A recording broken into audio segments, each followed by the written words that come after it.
My own struggles with addiction to marijuana started when I was in my mid 30s.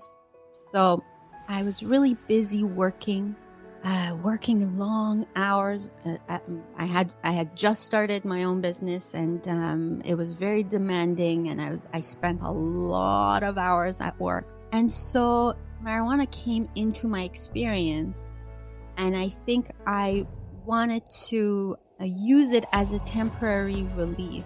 I used marijuana as a way to hide the real feelings I had, feelings of insecurity, feelings of not being enough, feelings of wanting to get validation, feelings of real, unhappiness.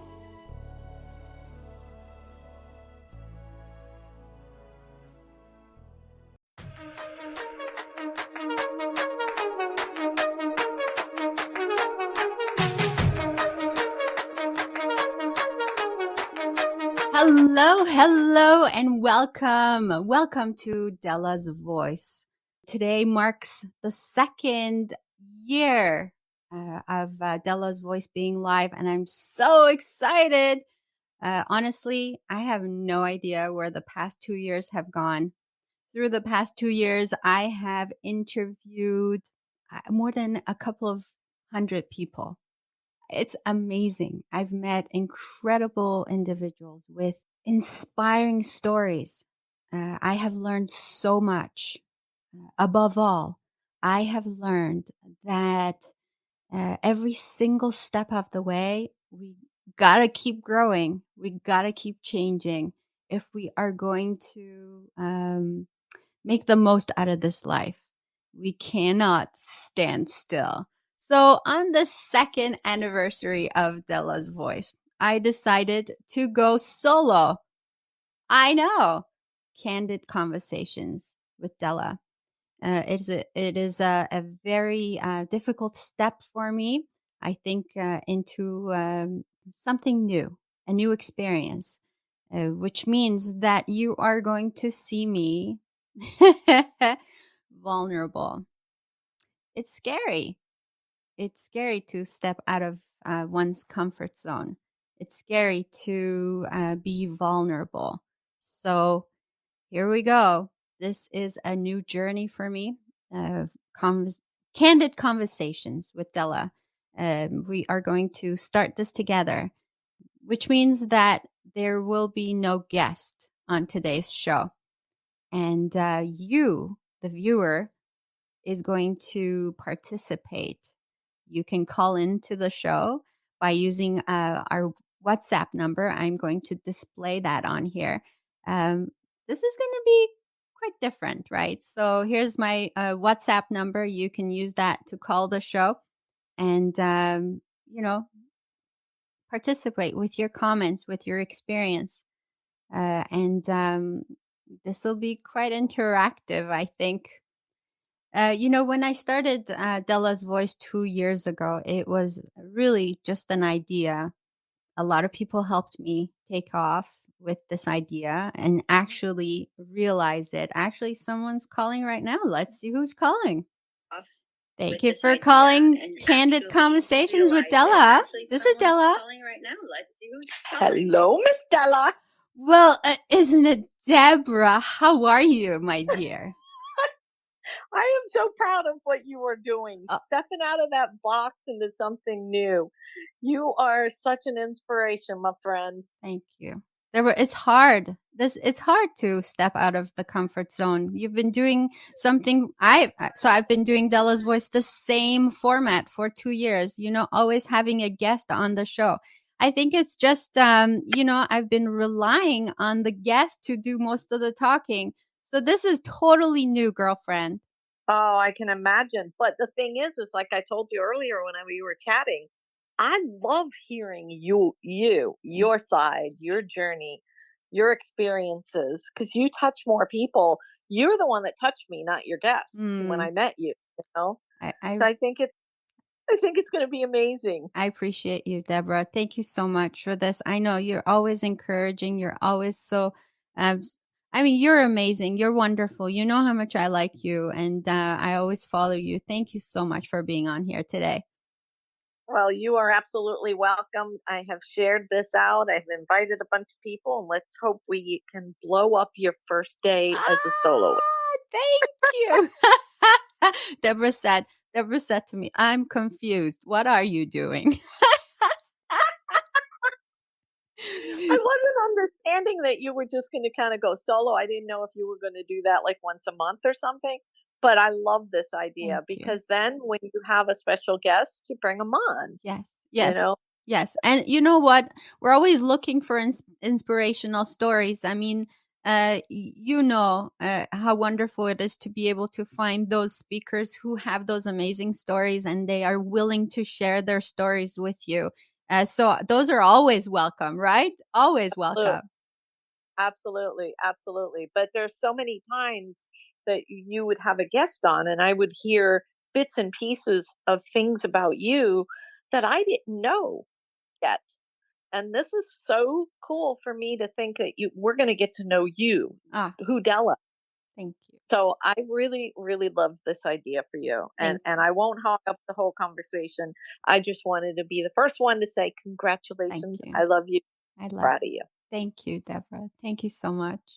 Thanks for calling in. And I'll watch the show now. Bye. I love you, hon. Bye. Love you. Bye.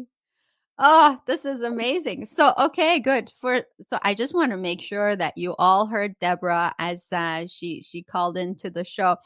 Sometimes technical difficulties do happen, and you never know. I did test this platform before the show started, and I want to make sure that you just heard Deborah on the phone. So drop me a line so that I could see that you heard her. So thank you so much, Deborah. Yeah. So this idea of Dela's voice started. Thank you, Colleen. Thank you. Because I was going through a whole bunch of transformation. My journey of self discovery started about 4 years ago, and I had an awakening of some sort. You could say it was like a slap across the face of my higher power telling me, Della, stop wasting your time and start living the life that you've always wanted to live. So my awakening started, and the first thing I did is I had no idea what I was doing. I hired a coach. And one of the first things that I learned about myself was that I needed to start looking deep. And there was so much inside of myself that I loved, but there was also so many things that I wanted to change. There was so much in me that I needed to change. And so a big part of my growth and recovery has been to be able to find the real happiness, the real joy in my life. And, you know, if I spent 45 years of my life looking outside of myself for the joy, that's when I started looking deep into myself and realizing that the real joy was really right here and nowhere else to be found. And therefore, I stopped holding other people responsible for my happiness. I don't know about you, but I think that has been a big discovery for me. And so, you know, thank you so much, everybody who's on here. I'm going to go through the names, and oh my gosh, I want to thank most of you for actually. I think I have interview. I had I have interviewed most of you. Let me see here. Aaron. Oh, thank you, Aaron. Aaron from Stroke TV Media. Thank you so much for being here. Yes. Yes, Deborah too. I have interviewed both of them. Um, I've got, as usual, my mama. My mama, she's my number one cheerleader, my number one fan, who's always the first one watching the show. I want to thank you for being here and for always telling me that I could be the best at anything I started doing. And I think are the reason why I have been able to step out of my comfort zone so many times has been because of you, Mama. Thank you. Oh my gosh. Okay, so I've got Maimuna here. Thank you, Maimuna. I've had an opportunity to work with Maimuna last year. Thank you so much on her summit. Thanks for being here. Mohammed, Arif, thank you so much. As always, you're always such a blessing. And Colleen, my wonderful butterfly sisters here. Thank you so much. Also, I have interviewed Colleen. Fazal Mahmood, thank you so much for being here. Keep it up. He says, you're amazing. Thank you so much. I really appreciate it. Jennifer's here. She's here. Katie, my girl. Katie has had an immense impact on my life when I really needed uh, her help. And you know what? All these stories are in my book. So I would really appreciate you ordering my book, Enjoin Us. That's my transformational story. Everything about my life is in here. Um, and Enjoin Us, you can find that anywhere books are sold. So thank you, Katie, for being here. Alan Wade, wonderful Alan Wade. I've interviewed Alan a couple of times, actually. I'm so happy that you're here. Thank you for giving me your time. Annie Hardock, the boss, she's here too. Also interviewed Annie. Great story. Thank you. Marianne Pageant, love you, girl. Uh, Marianne is awesome. I've also interviewed Marianne. All these amazing people who are here. Oh my gosh, I really appreciate having you all on here. Beverly, thank you as always. Ben Powell, oh my goodness, thank you so much, all of you for being here. I appreciate every single one of you. As I turned my attention inward, trying to find out really how I could start living my best life. I found that with every step of the way, I became more stronger and more confident in my abilities. And I thought I could start Dela's Voice as a series of vlogs where I could speak to my a few audience that were willing to listen to me and tell them about my story, my life story, what I was going through, my feelings, my thoughts, and really it was just it was fun to make those videos. They were very amateur. I used to hold. I would say I used to hold my phone like this close to my face while I recorded them. And then I would spend the next 2 hours editing to make a 5-10 minute video. Needless to say that that took a long time to make, but it was such a great um, experience for me, powerful, vulnerable, because it was raw and I was putting myself out there, and slowly I noticed that people were commenting on these videos and telling me, "Oh, Della, me too. Like that's exactly how I feel." And so, with time, I think I realized that I really like to be in front of the camera. I really like to be speaking to people. And I started Della's Voice on the premise that every single person has a story to share, and collectively, if we start sharing our experiences with each other, we can help each other in our in life.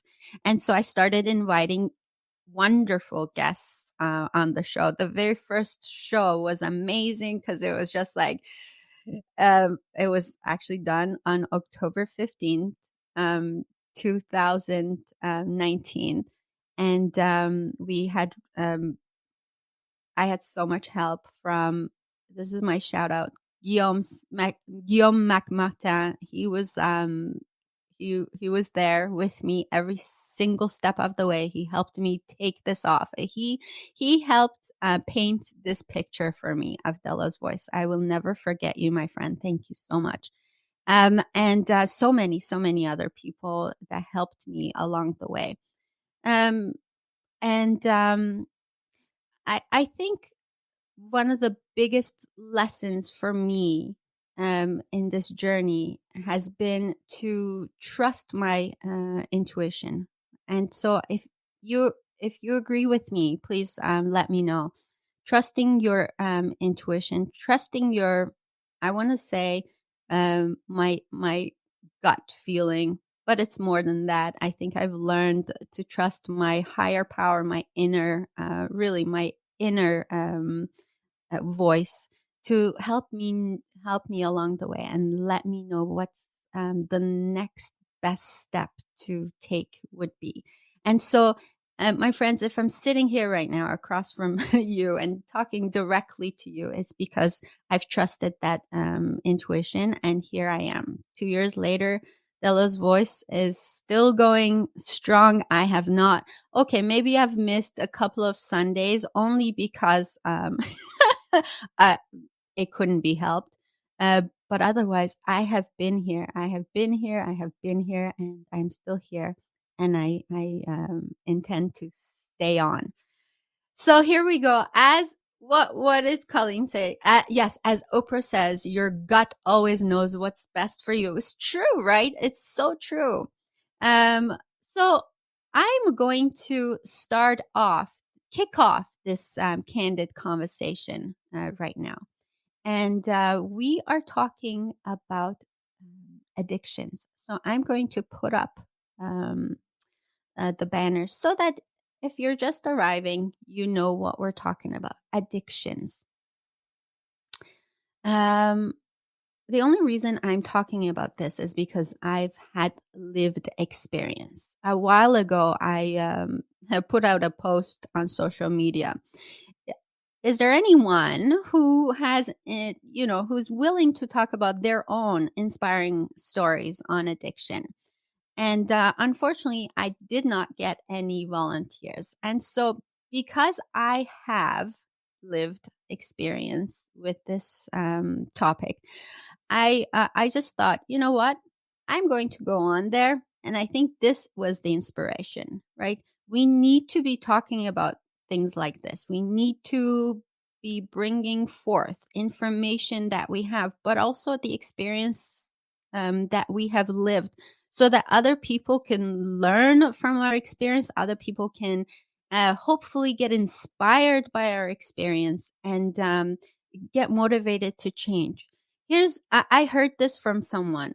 Unless there's extreme discomfort, you are not going to want to change, right? Motivation is just that it has to be an extreme discomfort in order to bring forth change. And without hope, well, why even try? So here I am sitting right here. If you know someone who has dealings with addiction, who is struggling, please share this talk with them because I'm here to offer you my experience and some hope, some hope.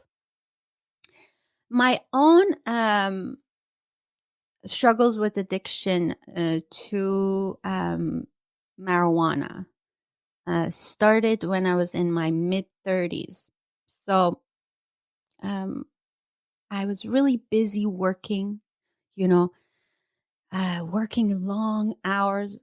I had just started my own business, and it was very demanding. And I spent a lot of hours at work, and so it marijuana came into my experience, and I think I wanted to use it as a temporary relief. Thank you, Robert. I appreciate you. Um, you're one of the reasons I'm here. So thank you very much. So I used marijuana as a way to um, hmm, hide the real feelings I had. So what sort of feelings did I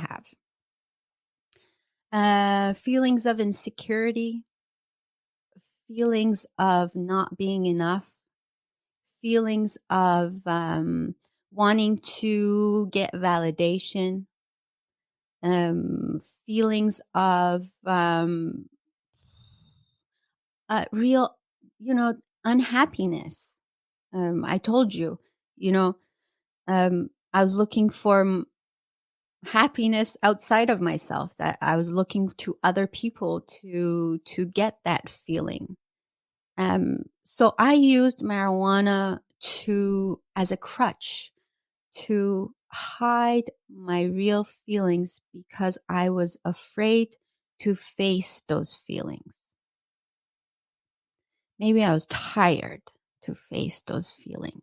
And so every time I smoked, um, I forgot all about those feelings. All of a sudden, it didn't matter anymore. What started out as a recreational um, drug slowly became an addiction. And what started off as, oh, this is just one puff, all of a sudden, it became something that I needed to do um, every day. And at the end of the 10th year, it was something I needed to do a few times a day. Um, so back then, if you'd asked me, Della, do you have a problem with addiction? I would say nonsense. Marijuana is not addictive. Are you crazy? And that's what I heard. Because every single person around me who smoked pot said, nah, that's just that's just natural. Nobody gets addictive. Nobody gets addicted to marijuana. And so I went with that because it worked for me, right? And so if people around me who really knew me, um, if they confronted me with questions like, how much do you smoke? Um, I'd probably first of all get really defensive. I would lie. I would pretend that it was less than it actually was. I would hide. Um, I would be more comfortable with people who smoked marijuana. So I'd want to associate with those kinds of people. I would be very secretive, and I would be in real denial. Now, you might be someone who smokes marijuana. I'm not going to tell you what to do. I am just telling you my experience. Because there's a lot of talk right now, as you know. Uh, we are legalizing this shit, and I want to say um, that is dangerous. So, but do you, right? Whatever works for you. I'm just giving you my experience. And I'm willing to share this with anyone who's willing to listen. Because I suffered for 10 years and I don't want anyone else to suffer. Is that fair? So, um, by the way, if you want to call into the show, you can do that at any time. If you want to share your experience, I've got WhatsApp number right there for you. I just want to make sure that I catch whoever's calling me. And so, yes. All right. So there's the number right there. So, anyways, so this kept going for 10 years. Okay. So I want to give you some of my experiences. Okay. All right. So one day, um, I was in my bathroom Um, I climbed on the toilet because I wanted the smoke to be sucked up by the whatchamacallit, the what do you call that? The ventilator. What do you call that thing? I think that's what it's called. And I I oh my gosh. It was slippery. And I was so adamant that I needed that high that I slipped and I fell. And I will never forget that feeling, that desperation I felt that day. And it was really, really shameful. It was embarrassing to myself. But my urge to smoke, my urge for the high was stronger than the shame. And so it kept going. There was so many things I wanted to do in life. So many things. I had all these dreams. I wanted to accomplish all these things in my life. I wanted to write a book. I wanted to be a motivational speaker. I wanted to impact lives. I wanted to make something um, out of my life. And I had all these ideas, and I would be so keen on making them happen. And then I would say, let me have a smoke, and then I'll get to it. Only after that smoke, nothing else mattered. Nothing was that important anymore. And so it kept going. 10 years is a long time, my friend. 10 years is a very long time. So, um, thank you, Deborah. Just thank you for being so honest and real about this hard topic. It is a it is a hard topic. And but it's one that I'm really, really serious about. And I want people to know. I want people to know that before you know it, um 10 years have passed by. 10 years.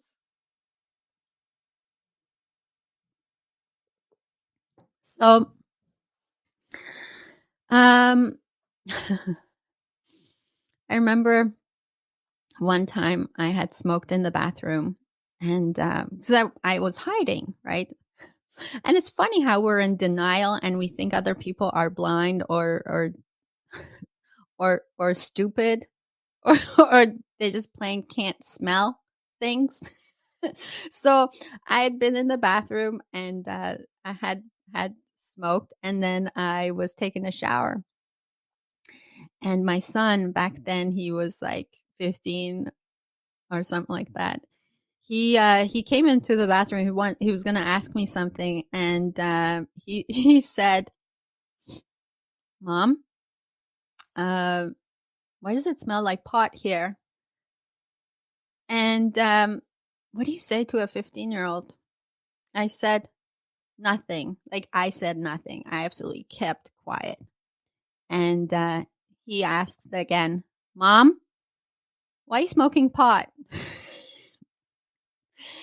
And at that moment, um, this I don't know, this wave of shame um just overtook me. And I was like, what am I supposed to say to my 15-year-old? Why am I smoking pot? What is that what does that do for me? And I think that's the number one question that um, needs to be asked of oneself. What does this do for me? And so the answer to that question for me was the determining factor of um,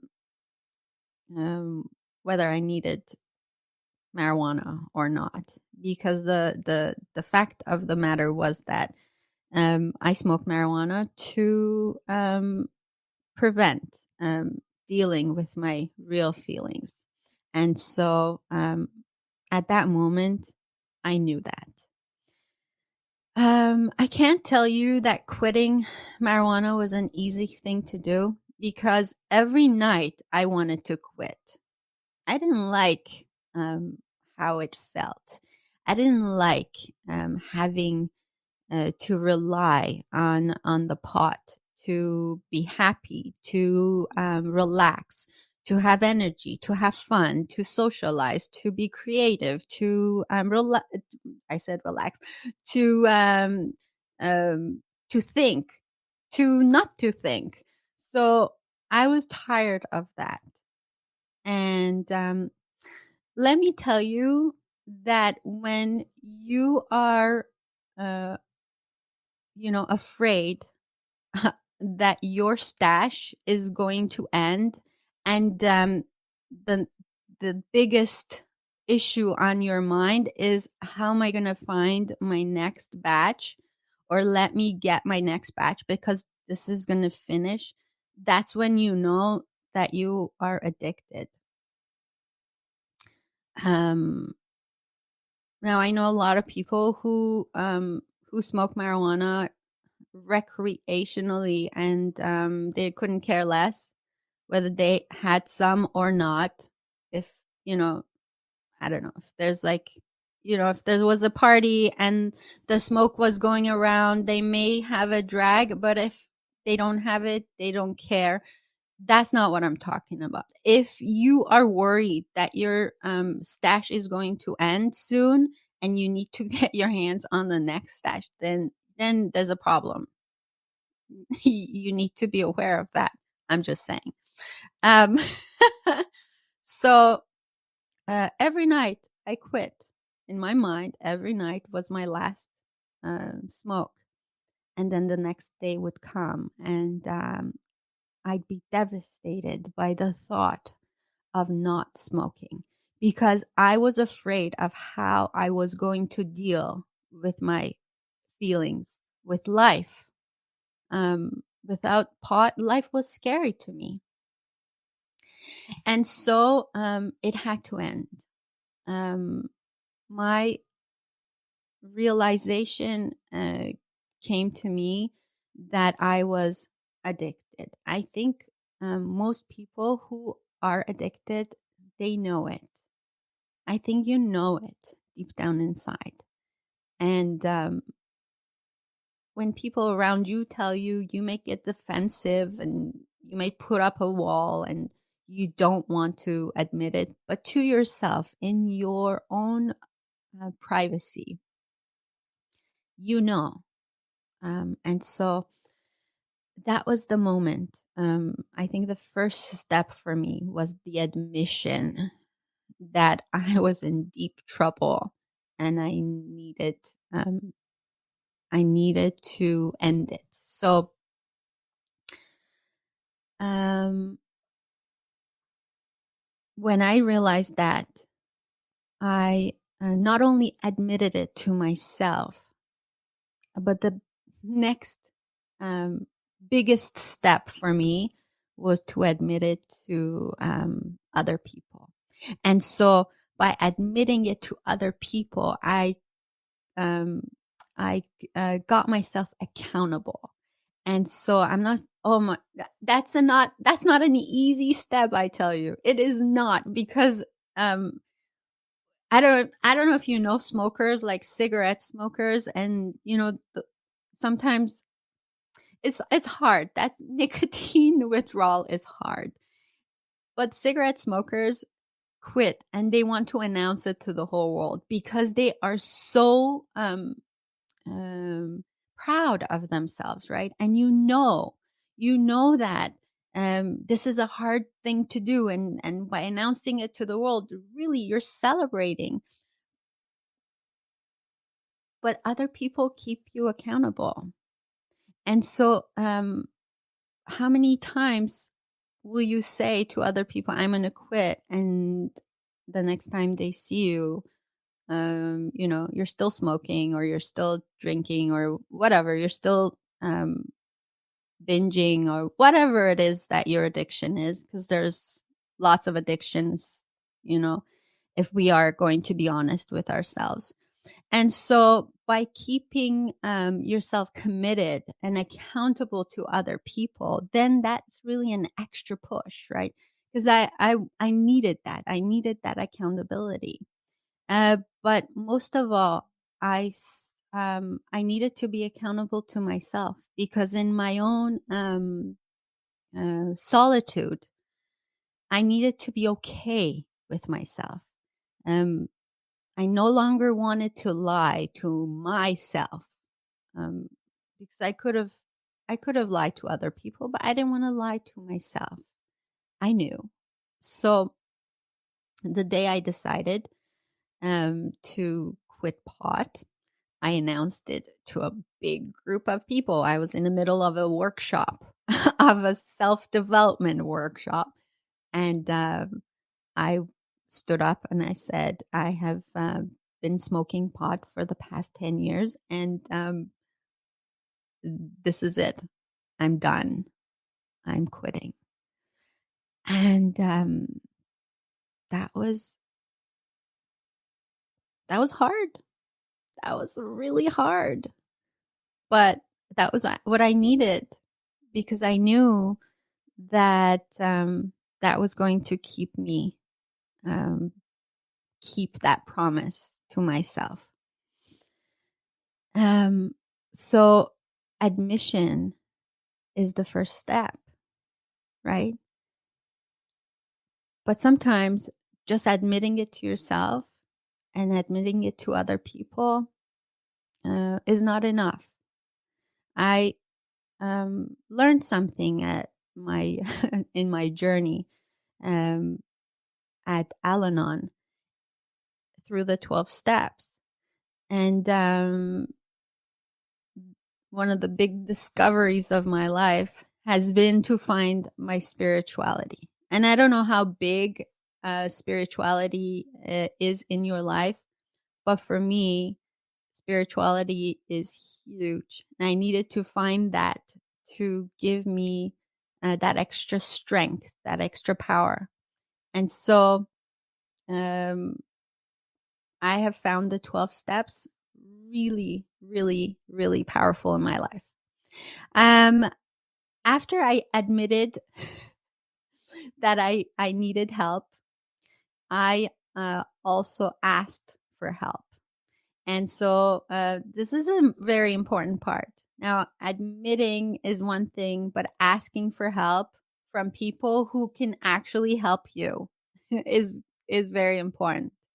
So I asked people that I knew would give me that unconditional love, but also the tough love. I asked them to keep me accountable.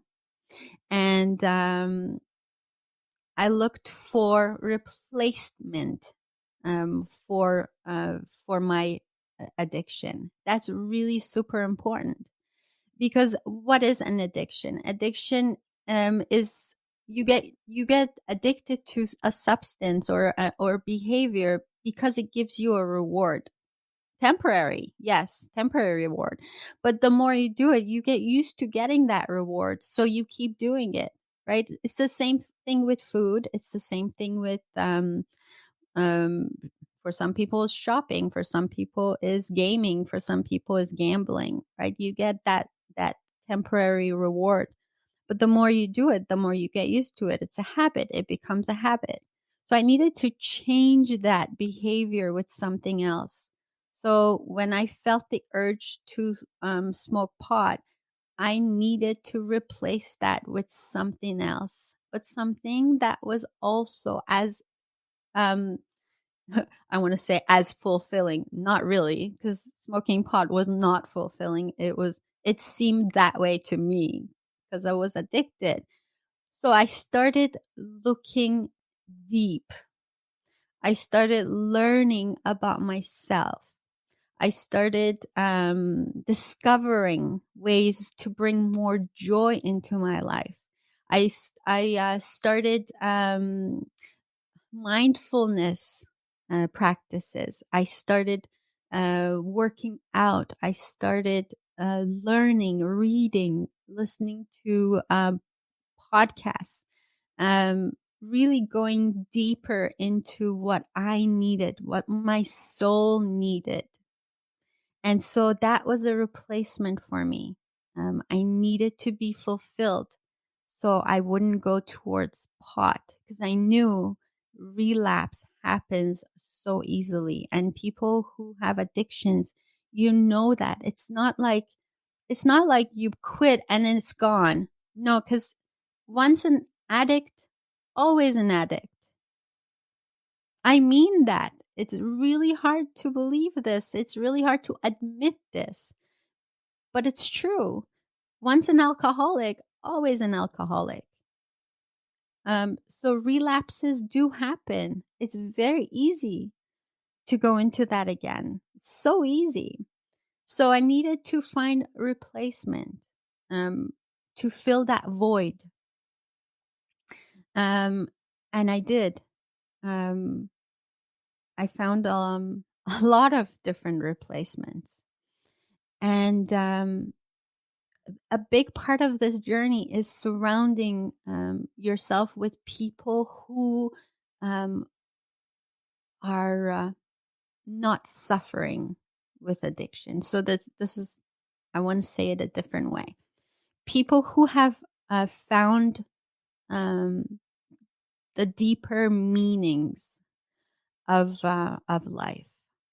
Um, this platform, Dela's Voice, allowed me to find strong people, to find those individuals who have risen above their struggles. And I found that inspiration on a daily basis. You got to look for them, right? You got to be open to them. But once you're open to them, they come into your life. Right now, with so much available to us on YouTube, on all sorts of social media. I mean, once you're open to that, it's like the universe sends them to you. Um, you keep seeing everything that you need to keep you in this journey. So that was really, really powerful for me to keep myself surrounded with people, with ideas that were strengthening me, fulfilling me, teaching me, and helping me get better and do better in life. That was really important. Surrounding myself with the people who believed in me. That was really important. And taking the next step, which was action, taking action steps, because no matter how much information you have, no matter how much motivational speaking you listen to, how many different positive podcasts you listen to, how many positive people you surround yourself with, unless you put those teachings into action, nothing will change in life. And so I needed to know that every time I had the urge to go back to pot, I needed to take a step towards the opposite. I needed to take a step towards something that would um, get rid of that urge, replace that urge. Um, and I needed to take a step towards strengthening myself, um, learning more, And one of the best ways for me to keep going has been this idea that impacting the world, impacting the people around me is um, the one thing that I've always had passion for. And everything I do, I want to do it because it will impact somebody else's life. And once once my mindset was there, let me do this to help other people, then it was easier to um, get rid of that urge. And so I think I found this passion, and it was like my savior. It was like um, a driving force for me. So um, I want to give you this. I don't know if you know this, but 1 out of 16 people in America deals with some sort of addiction. So if you're looking at the population of the United States, that statistics is based in the states. That's about 23 million adults that are dealing with some sort of addiction. There are staggering statistics um, about marijuana use. And I want to, I think, bring this awareness that if we put our head in the sand and pretend that nobody sees, we are only hurting ourselves. And so if you are finding that you're you can see some of the signs of addiction, and I want to actually give you some of those signs. Okay, I found this online. I looked at many resources, and I found this one to be the one that really resonated with me. And so this is from newchoices.com, and new choices tc.com. And some of the physical addictions, so there are different types of addiction, but some of the physical addictions that they have mentioned is to substances such as alcohol, tobacco, opioids, prescription drugs, cocaine, marijuana, amphetamines, hallucinogens, inhalants. These are some of the, I guess, most um, prevalent drugs, substances that are on there. Um, they're talking about um, behavior addictions too. So, not just substance, not just addictions to substances, but also behavioral addictions. And so these are some of the ones that I saw that I would mention. I mean, just for awareness. Some common behavioral addictions include food, sex, pornography, using computers or cell phones, playing video games, working, exercising, um, seeking pain, cutting, shopping, exercise, gambling. So, I mean, what is addiction? Think about that, right? So, anytime, to me, simple. To me, addiction is simple. Anytime you are trying to use something, a behavior or a substance, to relieve yourself of of a feeling, basically putting a band-aid. You might consider that as being an addiction.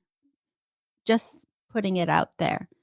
Um, some of us uh, can um, heal ourselves um, just by working on ourselves. I was one of those lucky ones. Um, but had I not become aware of my problem when I did, that could have turned into something even more serious. And at that point, I don't know how I would have been able to stop. I think it's really important to be aware. There, it's more difficult to stop somebody else, to affect somebody else's behavior, but it's easier to look at yourself and see where in life you are relying on something outside of yourself to give you that relief. So I want to encourage you to look at your own behaviors, your own tendencies before looking at other people, obviously around you. But if there is someone in your life that you think that may be suffering, here are some signs of addiction. Okay. Um, Significant time spent using substance or engaging in the behavior. Um, Let me see here. Did you call me, girlfriend? I think you did. Let me call you back. Let's see if Deborah wanted to um, comment on something. So, Let's see. hi. Deborah wanted to. Hey. Hey, sorry, I missed this call. Oh, that's okay. I wanted to call back only because this subject is really close to my heart. And I lived with an addict for many, many years. But the point I just wanted to make really quick is someone had asked the question, is how do you handle someone who's going through that? And I just wanted to give my feedback on what I did wrong for so many, many years. And I might have been able to save this person if I had known, is that we never start with the enabling. Because once we turn our heads and act like they are doing something that's not that big, or we excuse the behavior, we allow them to fall deeper into that addiction. And I just wanted to answer that question because I could go on a whole rampage on how what a horrible enabler I was. Mm. In retrospect, Deborah, what would you have done if you could do something different? What would you have done differently? I would not have accepted the behavior just because I loved the person. I would not have believed things that was told to me over and over, even though I knew it was a lie. I turned my head away and I didn't want to bring it out in the light because it was like that elephant in the room, the shame, the embarrassment, trying to keep his reputation at bay, my reputation at bay. I would have blasted him on what was going on so he could have gotten help. I Mm. think I allowed it to go on because I protected it. Mm-hmm. And I Mm-hmm. just wanted to make sure I pointed that out to the person that asked that question. My husband answered her, but I just, whew, just Thank touches me this. Yes, of course, Debbie. Thank you. Sometimes, and you're right. We don't know what we don't know, and sometimes those we don't have boundaries, right? Sometimes we don't know how to detach ourselves from a situation like that, especially when you're so closely related to that person. And someone explained it to me like this, that un- so enabling would be like, let's say in the case of an alcoholic, your alcoholic comes home stumbling on into the house and they fall down and they're blasted and they fall down right in the middle of the hallway. Enabling would be to lift them and help carry them into the Yes. bedroom and then put them in the bed. And when wake up in the next morning, they have no idea what happened. So they'll just keep doing it. And so Yep. someone said, instead, leave them where they are in the hallway and just maybe grab a blanket and put it on them. Absolutely. 100%. And if somebody asks what happened, be honest. I used to say, "Oh, well, he fell. Oh, well, he stumbled, or the drawer hit him in the head," or it was always my job to be the fixer. Don't be the fixer. Just don't be the fixer, Yes. because we can't fix it. We Mm, can't fix addiction. And I love your message because it was you that paid attention to your problem. yes. Yes. You you took a hold of that problem. Nobody could have helped you. Nobody could have fixed it for you. And No. by enabling, we prevent them from getting to that realization. And Yes. I just love I love this topic. Thank And you. we will chat again one day. Thank you, Deborah. I love you. Thank you so much. Love you. You take care. Um, it touches us all. It does. Um, the statistics are staggering. And I don't know about you, but I have a real problem with this whole legalization of pot. Um, and maybe that's a talk for another time where, I want to take your pulse. What do you think of this? Um, but I think we get hurt. And so um, that's another candid conversation. So I want I want to bring us back full circle to, um, to this. Nobody could have helped me, and Deborah is right. Nobody could have helped me. I could only help myself. Other people could help you, could have helped me by stopping to enable me. Um, but at the end of the day, I had no one to blame but myself. And it's time to take responsibility.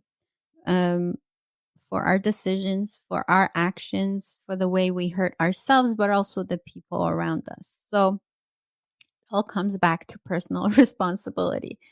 But it starts with awareness. And the awareness comes when you are open to learn. And so I want to encourage you to please, if something that was said in this talk today, uh, just maybe even sparked a little something, um, maybe look deeper. And if you think it might be helpful for someone else to look deeper, share this with them. And I'm open for these conversations, for anything that would help us live better, do better, be better, and help each other more. I'm always open for these conversations. I want to thank you for spending the past hour with me. Um, I was going to give you some signs, wasn't I? Um, we'll come back to this talk. Um, if you are looking for more information, there's plenty of information online. Um, be careful where you find your resources because not everything is reliable, but there is plenty of good resources online. This one I found really helpful was newchoicestc.com. And they have a lot of information there. Um, let me see here. Jack says, I have a good friend that is a functioning alcoholic. What can we do to help? Um, I found places like Al Anon really helpful for for people who have lived experience with an alcoholic. So Al-Anon is not for alcoholics. Al-Anon is for people who have had an alcoholic in their life. So a spouse, a friend, brother, sister, or parent. And so I found Al-Anon was really helpful in helping me. But also AA is a great resource. I think Colleen mentioned that. Yes, AA. Oh, no, okay. Colleen mentioned Al-Anon. Al-Anon, yes, is for you if you have a friend who is alcoholic. But if you yourself are suffering from alcohol, AA is a fantastic place. Um, uh, Narcotics Anonymous, it's great if you have substance abuse disorder. And so there's lots of resources. I do want to put up this resource. I really want to encourage looking into mental health because I find that every time there's a substance abuse, it stems from a mental health problem. It's something that needs to be considered. So if you live in Canada, Canadian Mental Health Association, it's a great organization. They're national. They have offices everywhere. But if you live anywhere in North America, just Google mental health, and you'll get lots of resources. Again, if you live in Canada, here's another resource. If you're thinking of suicide, please call this number and get some help. This is a fair question to ask. Okay, especially during hard times. It's normal to think about taking your own life. If you ask this question, you may just save someone's life. Have you ever thought about taking your own life? It's a fair question. It's not an easy question to ask, but the answer to that question is the difference between someone's life or death. So I wanted to put that out there. If there's anything you think I can help you with, please send me a message and we can chat. I want to thank you for being here today. I want to thank you for spending the past hour with me. I am looking forward to next Candid Conversations. If there's anything at all that you think might be interesting to discuss on Candid Conversations, drop me a line. And as always, this has been Dela's voice, hoping to spark your soul. Till next time.